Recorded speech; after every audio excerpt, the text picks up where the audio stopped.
त्यापासून तिने मला असं मुठीत धरलंय अजून मला सोडी नसती. काय सांगायचं आता मी. काय माणूस तर आहे. मला जगू वाटाना आणि मरू वाटाना असं झालंय. एवढा गडी सारखा गडी बायकोला घाबरतो. आणि अजून काहीच नाही घरात. त्याचं एक टेन्शन मला.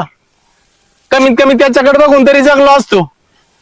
बरं जाऊ दे. जाऊन दे आता. मग कुठे जायचं आपण? आता आधी काय करा, घरी जा मस्त पैकी त्याचं मटण खा. हा. मग आपण उद्या ठरवू कुठं जायचं आणि काय करायचं. ही दोन आपण चगाट फू कुठंतरी. चालेल हा जाऊ मग. हा या बाय बाय. बाय. असंच हसत जा तेवढाच मला धीर येतो. चाललंय भारी आहे कडा बाई. चला यायला दादा मला 2 दिवसात पोरगी बघतो. झाले 4 दिवस अजून बघा ना. याच आहे ना वहिनीला सगळं नाव सांगतो. त्या बाया संग गप्पा आणीत बसला होता तिकडं. मग लग्न करून देऊ म्हणलं तिच्या संग तर जमा ना. असा ना घटस्फोट झालेली तर. वहिनी ओ वहिनी